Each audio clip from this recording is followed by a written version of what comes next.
Hola Constanza, espero que esté muy bien. Nos encontramos entonces para la clase online de la unidad 4, más que número 4, unidad 4, ¿cierto? Que tiene relación con azar y datos. Veamos de inmediato los contenidos que vamos a ver. La primero tiene relación con la representación gráfica de datos. Vamos a ver también junto con ello los distintos tipos de gráficos estadísticos con los que podemos representar un conjunto de datos. Luego vamos a ver las medidas de tendencia central. Vamos a ver de qué se tratan y cómo se calculan. Luego vamos a ver el concepto de correlación, qué significa y cómo lo podemos interpretar. Y finalmente vamos a ver la distribución de probabilidades. Veámoslo de inmediato entonces. Lo primero que podemos ver acá es que nosotros un conjunto de datos lo podemos graficar de manera tal que podamos observar los datos en vez de manera numérica, de manera gráfica, de manera visual. Esa es la gracia de los gráficos. Podemos ver el total de los datos, ¿cierto? Del conjunto y podemos ver el comportamiento de esto y los vemos de manera visual. Más allá de muchos números, ¿cierto? Que si fueran, no sé, 100 datos, ver un conjunto de 100 números no tiene mucho sentido. No podemos obtener casi imposible obtener información de esto. En cambio, si esos mismos 100 datos los tomamos y los graficamos, podemos ver tendencias, podemos ver cómo se comportan y podemos obtener información de manera mucho más sencilla. Y el primer gráfico que vamos a ver acá es, como dice ahí, es el polígono de frecuencia que nos va a permitir poder graficar eh, conjuntos de datos de acuerdo a cierta frecuencia. En este caso, por ejemplo, tenemos algunos rangos de edades. Entonces, si se da cuenta que dice edad y acá a la izquierda personas. Entonces, aquí lo que se está graficando es la cantidad de personas que hay entre cierto rango de edad. Por ejemplo, acá entre personas entre 0 y 9 años, si vamos arriba donde está graficado, que esto sería un puntito, hay casi 150.000 personas. Luego, por ejemplo, acá, si vemos las personas que queremos saber cuántas personas están en el rango de edad de 30 y 39, si vamos acá arriba, nos podemos dar cuenta que son aproximadamente 230.000. Y así sucesivamente. Podemos ver, por ejemplo, acá que la cantidad de personas que está dentro del rango de entre 40 y 49 pueden ser 220.000 aproximadamente, 210.000, 220.000 aproximadamente. Entonces, esa es la gracia de estos gráficos, o de los distintos tipos de gráficos que nos van a permitir poder, insisto, visualizar el conjunto de datos de manera más sencilla. ¿Ya? Y este es el primer grafiquito, polígono de frecuencia. El segundo son los pictogramas. Los pictogramas tienen relación con representar los datos a través de figuras. Por ejemplo, acá, este grafiquito, ¿cierto? Donde tenemos datos de distintos cursos, primero A, primero B, segundo B, etcétera, nos dice que estas personitas que están acá, que serían los alumnos, ¿cierto? Como lo indica ahí, serían los alumnos suspendidos en matemáticas. Entonces, si nosotros quisiéramos, por ejemplo, saber en qué curso hay más alumnos suspendidos en matemáticas, vemos en cuál de estas filas hay más estudiantes, hay más alumnos. En este caso sería el segundo B, ¿cierto? Ahí está. Entonces podemos ver que en segundo B es el curso que tiene más alumnos suspendidos en matemáticas. Y lo mismo, si quisiéramos saber fácilmente en qué curso hay menos alumnos suspendidos en matemáticas, sería en el primero A y en el tercero B, que es precisamente los que tienen menos figuritas que representan a los alumnos. ¿Ya? Entonces esa es la gracia del pictograma. Y acá tenemos otro ejemplo respecto de lo mismo. No siempre van a ser personas, puede ser cualquier dibujo o figura que usted esté representando en el gráfico. La idea es que tenga relación con los datos. Si anteriormente eran alumnos, lo colocamos con una figura de persona. En este caso, dice árboles evaluados, ¿cierto? En Bogotá por año. Entonces, como hace relación a árboles, ¿cierto? Cada uno de los datos los voy a representar con un árbol más grande o más pequeño. ¿Ya? Entonces, esa es la gracia del pictograma, nos hace ver de manera incluso más visual y más evidente los datos. También tenemos el gráfico de barras que nos va a permitir ver cómo se comportan ciertas variables. En este caso, en este caso está graficado la evolución del IPC a través de los meses del año, ¿cierto? Entonces, por ejemplo, vamos a decir que aquí en mayo del 2018, aquí vamos hacia arriba, donde está el dato del IPC, nos diría o podríamos decir que en mayo del 2018 el IPC fue de un 0,3. Y así con cada uno de los meses que están acá abajo. Ahora, ¿por qué hay algunas barras pintadas en azul y otras en amarillo? Simplemente para poder diferenciar los años. Si se fija, aquí lo azul es entre el mayo del 2018 y diciembre del 2018. Y ya aquí que empieza el enero del 2019 en adelante, están pintados con amarillo. Entonces, lo mismo que lo anterior, ¿podemos obtener información a partir de estos datos? Sí, podemos obtener información. Por ejemplo, decir en cuál de todos los meses que se presentan la inflación fue más grande o el IPC fue más grande, el mayor. Podemos decir fácilmente que en mayo del 2019 porque fue un 0,6. Lo mismo decir con lo contrario, en qué mes del año el IPC fue el menor. Fácilmente aquí otra vez nos vamos a diciembre del 2018 y sabemos que fue de menos 0,1 y es el menor. Y es evidente porque es la única barrita incluso que está desde el cero hacia abajo, que crece hacia abajo. Entonces, más sencillo es. E incluso podríamos decir en cuál de los 2 años que están graficados, lo con azul o con amarillo, en promedio, en general, el IPC ha sido más alto. Podríamos decirlo, por ejemplo, que lo que está con amarillo, porque tiene las barritas más arriba con relación a lo azul, que incluso tiene uno hacia abajo. Aunque nos faltan datos, porque hay menos datos de amarillo que azul, pero igual podríamos sacar esa conclusión. Entonces, esa es la idea de los gráficos, que nos va a permitir poder obtener información y poder concluir cosas, ¿cierto? Concluir cosas, más información o poder obtener información extra a través del análisis de ello. También el gráfico de barras puede hacerse hacia el lado, no solo hacia arriba, también puede ser hacia el lado. Acá tenemos un ejemplo, donde tenemos dos barritas pegadas. ¿Por qué? Porque para un mismo dato se refiere a hombres y mujeres. ¿Qué dato?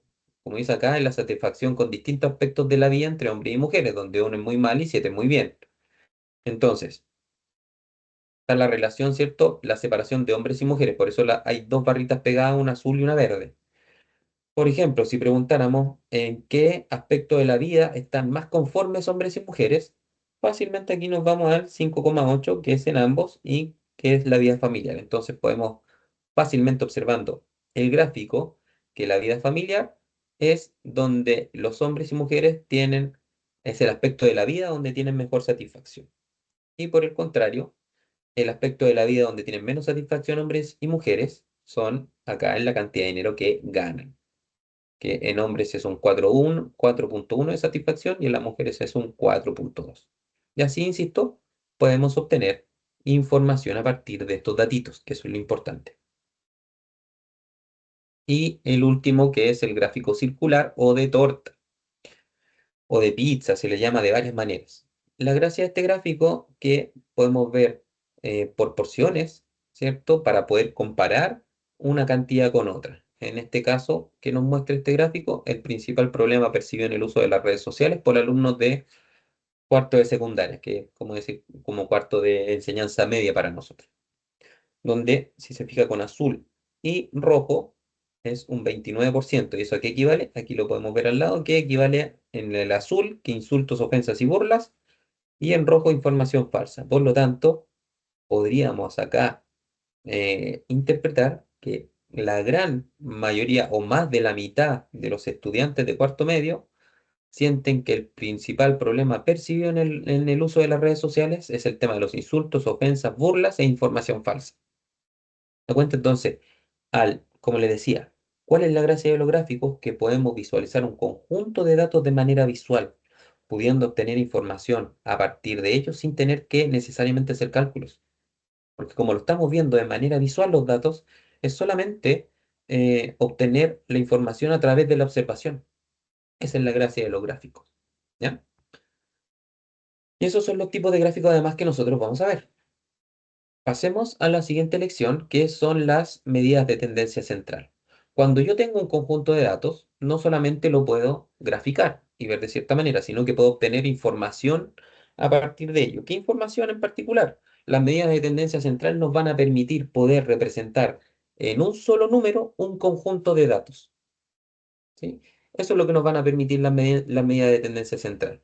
Y las medidas de tendencia central son tres: la media aritmética o promedio, la mediana y la moda. Las tres, por ser medidas de tendencia central, nos van a permitir representar con un número un conjunto de datos. Ese es el objetivo, donde ese conjunto de datos idealmente esté lo más cercano al medio del conjunto de datos. Veamos cómo son los tres. El primero es la media aritmética, que es simplemente lo que con nosotros conocemos como promedio. Media aritmética y promedio, de hecho, son sinónimos, ¿ya?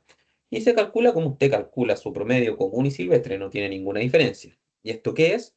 Sumar todos los datos y el resultado de la suma lo tengo que dividir en la cantidad de datos que son. Por ejemplo, aquí se están sumando tres datos, que es 15 más 33 más 28. Y el resultado de esa suma lo divido en 3. ¿Por qué en 3? Porque son tres datos: 15, 33 y 28. ¿Ya? Después lo vamos a ver con un ejemplo para que se visualice mucho mejor. Luego viene la moda, donde vamos a decir que la moda va a ser el dato que más veces se repite dentro de un conjunto, como dice ahí, que tiene mayor frecuencia. Es el dato que más veces se repite. Así de simple. Usted tiene un conjunto de datos y usted tiene que buscar cuál es el dato que más veces se repite. Donde pueden pasar varias cosas. Por ejemplo, que haya un solo dato que tenga la mayoría. Listo. El dato que tiene la mayoría, listo. Esa es mi moda. No hay que hacer ningún cálculo, nada. Yo solamente analizo cuál es el que más veces se repite y ese dato va a ser la moda. Ahora, hay varias situaciones que pueden pasar. Como les decía, la primera que haya, listo. Pillamos el mayor, listo. Esa es mi moda.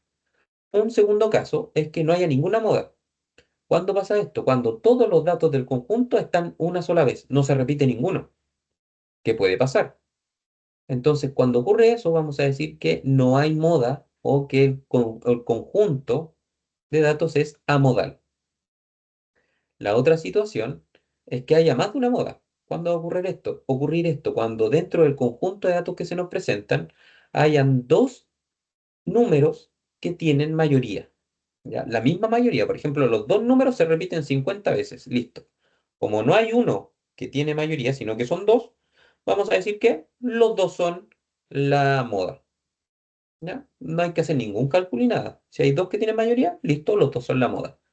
Y lo tercero es que el conjunto de datos que se nos entrega tenga tres o más modas. O sea, que hayan tres o más números que tengan mayoría. Por ejemplo, si tenemos un conjunto de datos, ¿cierto? Donde hay cuatro números que tienen mayoría, no sé, los cuatro números se repiten 25 veces cada uno, vamos a decir que esos cuatro números son la moda. Listo. En ningún caso hay que hacer cálculos extras. Solamente verificar bien cuál es el o los datos que se repiten. Y ese dato que se repite o los datos que se repiten y tienen mayoría van a ser la moda. Y finalmente, la mediana, donde vamos a decir que la mediana va a ser el valor central, el valor que está justo en el medio de un conjunto de datos que está ordenado de menor a mayor. Entonces, en otras palabras, ¿qué tengo que hacer para calcular la mediana?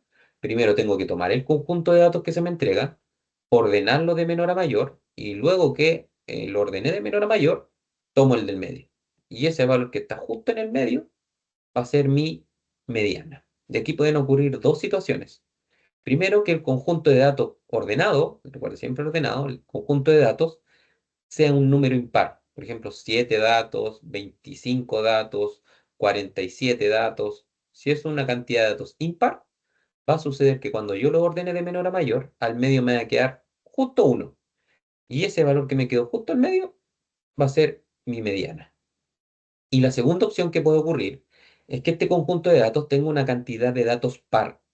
Cuando ocurre eso, también ordeno de menor a mayor, pero si yo trato de buscar uno que queda al medio, no lo voy a encontrar, porque precisamente como es una cantidad de datos para el conjunto, no va a quedar uno solo al medio, sino que van a quedar dos al medio. Entonces, cuando la cantidad de datos del conjunto sea par, ordeno de menor a mayor siempre y tomo los dos del medio. Y esos dos valores del medio los tengo que sumar y dividir en dos. Siempre va a ser igual. Cuando la cantidad de datos sea par, tomo los dos valores del medio, los sumo y el resultado de la suma lo divido en dos. Siempre se divide en dos. ¿ya? Y con eso tendríamos la mediana. Veámoslo con un ejemplo. La tablita que tenemos acá dice que representa los tiempos de espera de atención de 30 clientes, donde arriba con ese tono verdoso tenemos el número de clientes y los minutos abajo que están en las filas con blanco, que son los datos que nos interesan. ¿Ya? Por ejemplo, el cliente uno tuvo una espera de 15 minutos, el cliente 2 tuvo una espera de 34 minutos, el cliente 3 tuvo una espera de 56 minutos y así sucesivamente.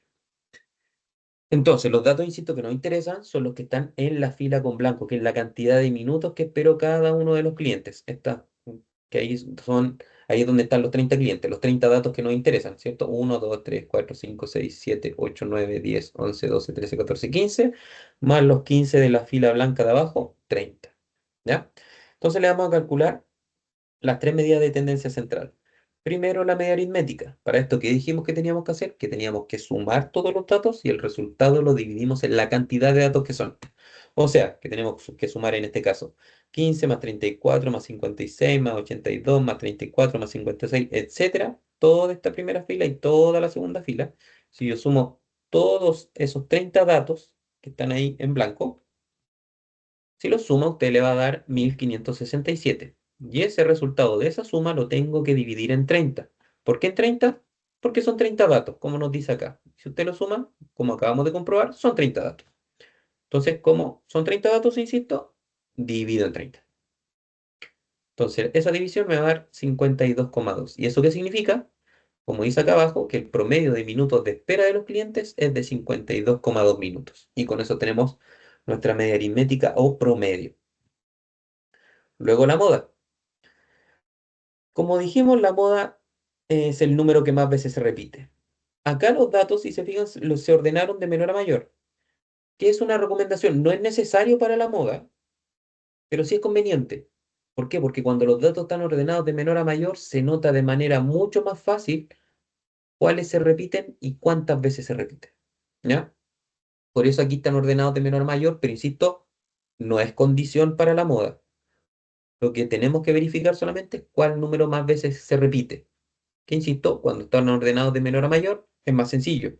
Es solo una cuestión de simplificar el trabajo. Entonces, ¿qué vamos a tener acá? Que los números que tienen mayoría son el 35 que se repite 4 veces y el 67 que se repite 4 veces. Son los que tienen mayoría. ¿Hay otros que se repitan? Sí. Por ejemplo, el 34 se repite 2 veces, pero recuerden, lo que nos interesa es el número que más veces se repite, que en este caso son dos, insisto, el 35 y el 67, que cada uno se repite 4 veces. Entonces, como tenemos eso, vamos a decir que la moda son dos. ¿Y qué números son? El 35 y el 67, que son los que más veces se repiten. Entonces, tenemos dos modas. Este conjunto es bimodal. ¿Y cómo se interpreta? Que el tiempo de espera más frecuente es 35 y 67 minutos en este conjunto, en este call center, si queremos llamarlo. Y finalmente, la mediana, donde vamos a decir que la mediana, como les comentaba anteriormente, es el valor que está en el centro de un conjunto de datos que ordenamos de menor a mayor. Entonces, ¿qué hago acá? Otra vez, están aquí abajito todos nuestros datitos ordenados de menor a mayor. Como este número de datos es 30, es un número impar, no me va a quedar un solo dato al medio. Ya aquí estamos aplicando la versión más compleja de las dos. Insisto, lo que le decía anteriormente, una vez que ordena, se da cuenta que la cantidad de datos es impar, cuando trate de encontrar el del medio, se va a encontrar con que es uno solo. Y ese dato único que queda justo en medio va a ser la mediana. En cambio, en este caso, como la cantidad de datos es par, porque son 30 datos, no nos va a quedar uno solo al medio, nos van a quedar dos al medio, que están ahí marcados con rojo. ¿Y cómo sabemos que son los que están al medio? Porque si sumo los datos que están tanto a la derecha como a la izquierda, a ambos lados son 14 datos. Sumemos. Vemos aquí a la derecha sería 1, 2, 3, 4, 5, 6, 7, 8, 9, 10, 11, 12, 13, 14 datos a la derecha. Y 1, 2, 3, 4, 5, 6, 7, 8, 9, 10, 11, 12, 13, 14 datos a la izquierda. Con eso ya sabemos que esos dos daditos que están al medio son los que nos interesa, que es el 49 y el 56. ¿Cómo calculo la mediana en este caso? Sumo ambos datos, que ahí está la suma, 49 más 56, y el resultado de esa suma lo divido en dos. Siempre en dos. ¿Por qué dos? Porque son dos datos. ¿Ya? Por eso en dos. Y ese resultado da 52,5. Entonces ahí tenemos la mediana del conjunto de datos. Recuerden, ¿qué tiene que tener atención acá? Que son los datos del medio de los datos ordenados de menor a mayor. Aquí la principal causa de error es que toman los del medio, pero de los datos desordenados. ¿Ya? Así que ojo con eso. Y con eso tendríamos las tres medidas de tendencia central. Y siempre se van a calcular de la misma manera. ¿Ya? Veamos lo siguiente, que es la correlación. Vamos a decir que la correlación, como dice ahí, constituye una técnica que nos indica si dos variables están relacionadas o no, y qué tanto están relacionadas incluso. Donde vamos a tener dos opciones, donde hay una correlación positiva, que si se fija, que nos dice que cuando la relación entre dos variables es lineal y directa. Aquí en este grafiquito que está a la derecha representando esta correlación, tenemos la variable x e y, que pueden ser cualquier cosa como en algunos salía de los ejemplos que vimos anteriores de gráfico, por ejemplo, las edades con la cantidad de personas, donde la cantidad de personas es una variable y las edades es la otra, ¿ya? Y todos estos puntitos son el gráfico como nosotros graficamos cada uno de los datos que tenemos. Si se fija, todos estos datitos forman como una nube de datos. Esta nube de datos, cuando la correlación es positiva, tienden a formar una línea recta hacia arriba. ¿Se da cuenta como que esa nubecita tiende a formar una recta hacia arriba? Entonces vamos a decir que hay una correlación positiva, ¿ya? Por el contrario, si otra vez graficamos algunos datos en un gráfico, valga la redundancia, la nubecita que queda también tiende a formar una recta, pero aquí la recta es hacia abajo con pendiente negativa. Por eso se dice que es una correlación negativa. ¿Ya? Entonces, ojo con eso. Aquí si la nubecita de puntos tiende a formar una línea recta hacia abajo, se dice que la correlación es negativa. Ahora bien, esta correlación eh, puede variar y esa variación se le va a llamar R, ¿ya? Donde este R, que va a representar el tipo de correlación, o qué tanta correlación hay entre una variable y otra, puede estar y siempre va a estar en el intervalo -1 y 1. Siempre va a estar entre esos valores, entre -1 y 1. Y este va a ser un dato que se les va a dar. Este dato no se calcula, se les da como dato. ¿Ya? No lo tiene que calcular de alguna parte o usted lo tiene que sacar de algún lado. No, siempre va a ser un dato que le va a dar. Siempre en los ejercicios que aparecen de esto le va a decir el R es tanto. ¿Ya? Y ese R, como le dije, puede estar entre 1 y -1. Veamos las opciones que pueden pasar con este R, entre este -1 y 1. Si le dicen a usted o le dan como dato que el R es 1, significa que la correlación es perfecta y positiva. ¿Ya? Por lo tanto, significa que esta correlación que vemos acá, esta nube de puntitos, forma una línea recta perfecta. Aquí se fija, se ve una nubecita que tiene una tendencia, pero no es una línea recta perfecta. Entonces, cuando es 1, todos los puntitos están alineados y forman una línea, pero perfecta hacia arriba. Eso significa que el R sea 1. La segunda opción es que el R esté entre 0 y 1. O sea, que el R, por ejemplo, sea 0,3, 0,5, 0,8, 0,9, 0, y algo. ¿Ya? Eso significa que esté entre 0 y 1. Y cuando ocurre eso, la correlación también es positiva, pero no es perfecta. O sea que sería la situación que está precisamente acá. ¿Se da cuenta? Tenemos una nube de puntitos donde hay una correlación. Se nota que hay una correlación porque la nubecita tiende a formar una recta hacia arriba positiva, pero no es perfecta porque los puntitos no forman una línea perfecta, sino que uno visualiza una recta, pero están todos desordenados, no están alineaditos formando una recta, ¿ya? Eso significa que el R esté entre 0 y 1. También R puede ser 0. Es decir, que en este caso no hay una correlación lineal. Esto significa que la nubecita de puntos que se forma como la que está acá, como esas dos que están ahí, en realidad no forman no, cuando uno las observa no tienden a formar ninguna recta, están todas desordenadas, todas dispersas. ¿Ya? O si usted trata de pillarle alguna forma, alguna recta en algún lado, no lo va a encontrar porque son solo puntos dispersos. Eso significa que R sea 0. La siguiente es que R esté entre -1 y 0, o sea que sea -0,1, -0,8, -0,7, ¿ya? -0, algo. Cuando ocurre eso, significa que estamos en esta situación. que todos los puntitos graficados en nuestro marco de referencia van a estar formando una nubecita de puntos, pero que tienden a formar una línea recta con pendiente negativa, como está acá. Por lo tanto, yo podría decir, en base a este grafiquito, que el R de esta correlación es menos 0, algo. 0, cuánto, no sé, pero menos 0, algo. ¿Sí? Porque, insisto, no forman una recta perfecta, pero sí tienden a formarla. Por lo tanto, aquí el R sería menos 0, algo. Y finalmente que nos diga que R sea menos 1. Esto indica que hay una correlación negativa perfecta, o sea que todos los puntitos que están graficados forman una recta perfecta con pendiente negativa, o sea, hacia abajo. Eso significa que el R sea menos 1, ¿ya? Y ahí tenemos las correlaciones que se nos pueden presentar y el dato que se les va a dar y cómo se puede interpretar. Veamos la última, que son las distribuciones de probabilidad.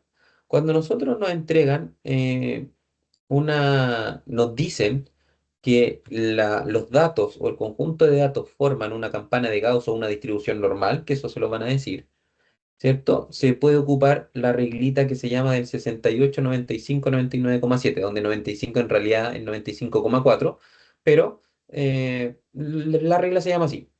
O en algunos lados se sale 68, 95, 99 nomás, sin la coma. ¿Ya? Pero lo importante es que, más que el nombre de la reglita, es lo que significa. Veámoslo primero de manera formal y después lo vamos a ver en un caso práctico para que le encontremos sentido y se dar cuenta que todo es más sencillo de quizás como se ve acá, que hay mucha letra y mucha cosa. ¿Qué nos indica esta regla? En un primer caso, con el 68% nos va a decir que precisamente ese 68% de los datos de un conjunto se encuentra dentro de una desviación estándar de la media, es decir, que promedio más uno por la desviación estándar. Luego que aproximadamente el 95% de los datos se encuentran dentro de dos desviaciones estándar de la media, según esa formulita, promedio más menos dos veces la desviación estándar. Y finalmente que aproximadamente el 99,7% de los datos del conjunto se van a encontrar dentro de tres, perdón, desviaciones estándar, o sea, el promedio, como sale ahí, más menos 3 por la desviación estándar. ¿Qué significa en el más menos la desviación y toda esa cosa? Lo vamos a ver ahora con un ejemplo. Ya por eso quise avanzar esto rápido. Veamos el ejemplo. Dice que un estudio de mercado realizado a 2.000 personas muestra que el valor promedio pagado por automóvil marca Pagana por estos 2.000 clientes tiene una distribución normal. ¿Se da cuenta de lo que le decía? El valor promedio pagado por estos 2.000 clientes es de 5.500.000 pesos con una desviación estándar de 400.000. Estos dos datos siempre se los van a entregar, tanto el promedio como la desviación estándar. Usted no los tiene que calcular, se le entregan como dato, como ocurre acá. Entonces, ¿qué se nos pide? Que calculemos o apliquemos esta reglita del 68, 95, 99, determinando cuánto pagaron las personas. Apliquémoslo. Esto se hace por parte. Entonces, primero vamos a dividir esta reglita del 68, 95, 99 y lo vamos a hacer por parte. Siempre se hace por parte. Primero vamos a calcular la parte del 68%. Para eso, lo primero que vamos a hacer es calcular a cuántas personas equivale el 68% de los 2.000 encuestados. Y como dice ahí, dice que si el total de personas es 2.000, que es la cantidad de encuestados, el 68% de esas 2.000 va a ser 1.360. ¿Que cómo se calcula? La cantidad total de personas, que son las 2.000, multiplicado por 0,68, que equivale al 68%. ¿Ya? Si hace esa multiplicación, le van a dar 1.360 personas, donde esas 1.360 personas, insisto, equivalen al 68% del total, que son las 2.000. Pero eso no es lo importante. Lo importante es lo que viene acá abajo. Dice que ahora tenemos que determinar el intervalo de precio pagado por el automóvil de estas 1.360 personas. Para esto vamos a calcular precisamente esta reglita del 68%, donde nos indica que la formulita para poder calcularla es el promedio, eso significa la X con el palito arriba, el promedio más menos uno por esa letra griega que es delta, que es la desviación estándar. Entonces, veamos los daditos que tenemos. ¿Tenemos la media? Sí, nos dijeron acá que eran 5.500.000. Ahí está. Tenemos ese dato de el promedio o la media aritmética. ¿Tenemos el dato de la desviación estándar? Sí, son 400.000 pesos. Ahí nos indica que la desviación estándar son 400.000 pesos. Son datos que tenemos. Entonces ahora aplicamos la formulita, que es el promedio más menos una desviación estándar. ¿Cómo quedaría? Hagamos los cálculos para que después analicemos qué es lo que significan los resultados que nos dan. El más menos significa que son dos operaciones que primero tengo que hacer promedio más la desviación estándar y me va a dar un resultado y después promedio menos la desviación estándar y me va a dar otro resultado. Que lo podemos ver acá. Por eso está separado como dos operaciones ahí. Entonces tomo el promedio, que son los 5.500.000, más uno por la desviación estándar, que son 400.000. Hago el cálculo matemático y se va a encontrar con que le dan 5.900.000. Y después hago el mismo cálculo, pero con menos ahí. O sea, el promedio menos una desviación estándar, donde la desviación estándar son 400.000. Listo. Y con esa simple operación matemática encontramos los dos valores que estamos buscando, que son 5.100.000 y 5.900.000. ¿Qué significa eso? Aquí se explica acá abajo. Significa que aproximadamente el 68% de las personas, que equivalen a 1.360, que es lo que calculamos al principio, pagó entre 5.100.000 y 5.900.000 por el automóvil. Eso significa esta regla, ¿ya? Para eso sirve, ¿ya? Para poder decir los rangos que pagaron cierta cantidad de personas. En este caso, decir que el 68% de los encuestados, ¿cierto? Que equivalen a 1.360 personas, pagó entre 5.100.000 y 5.900.000 por el automóvil. ¿Ya? Entonces, podemos decir, eso lo vamos a dejar pendiente porque eso no se pregunta tanto, así que, pero analicémoslo un poquito. De acuerdo a lo anterior, como acabamos de decir, 1.360 personas, que equivalen al 68% de ellas, pagaron valores entre 5.100.000 y 5.900.000, ¿cierto? Por lo tanto, podemos concluir también, ¿cierto? No es que sea la conclusión final, sino que también podemos concluir que 640 personas, que es el complemento de 2.000, que significa que sea el complemento, que son la cantidad de personas, esas 640, que le tenemos que sumar a 1.360 para llegar al 2.000, a las 2.000 que son en total, ¿ya? Pagaron valores fuera de ese rango, ¿ya? Ahora hagamos el cálculo con los mismos datos, pero con el 95%. Entonces, al igual que en el anterior, primero calculemos a cuántas personas equivalen el 95%. Eso es, recuerda que, como les dije, se dice el 95, pero en la práctica el 95,4 para ser exacto. Entonces, ¿cómo calculamos a cuántas personas equivalen el 95,4% de las 2.000? Multiplicamos los 2.000 por 0,954 y eso nos da 1.908 personas, ¿ya? Ahora, para la regla del 95% es la misma formulita que la anterior. El promedio más menos la desviación estándar, pero aquí la desviación estándar se multiplica por 2. Ese es el único cambio, ¿sí? Y como está aquí en el cuadrito, los datos siguen siendo los mismos. La media o promedio sigue siendo 5.500.000. La desviación estándar otra vez son 400.000 porque son los mismos datos. Y la formulita es el promedio más menos. Ahora, en vez de ser solamente la desviación estándar, ahora son dos veces la desviación estándar. Veamos cómo queda. El promedio, que son los 5.500.000, más 2 por la desviación estándar. Anteriormente era 1, ¿cierto? Cuando estamos con el 95,4 es por 2. Y 5.500.000 menos 2 por 400.000.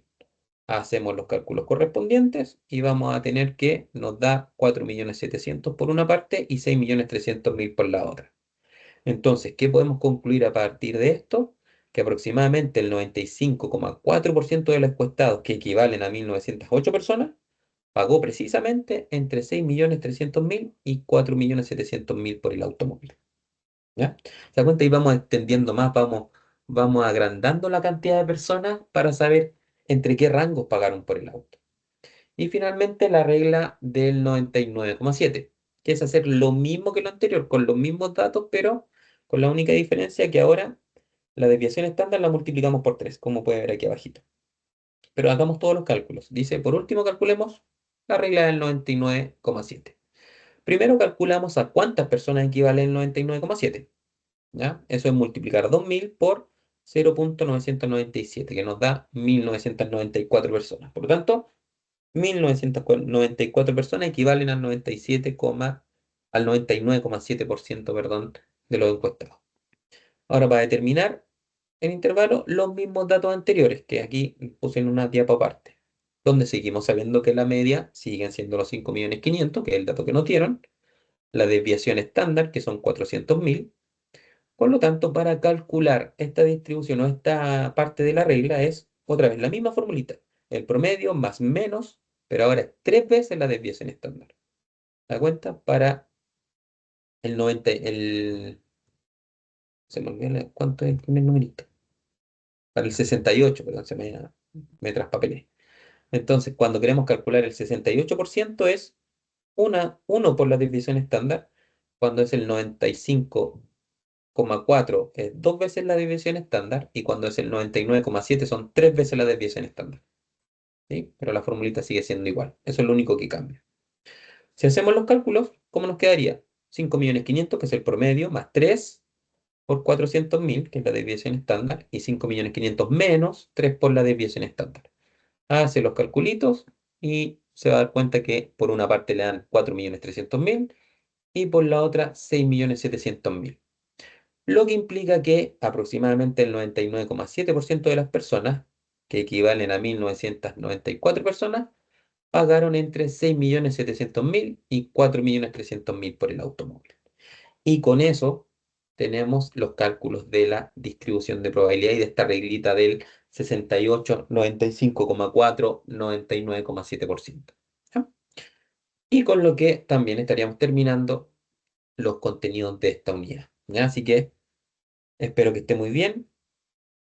Cuídense mucho, que tenga buen fin de semana y como siempre estoy atento a cualquier duda que pueda tener sobre los contenidos constantes. Así que eso, nos vemos, que esté muy bien y nos vemos la próxima. Chao, chao.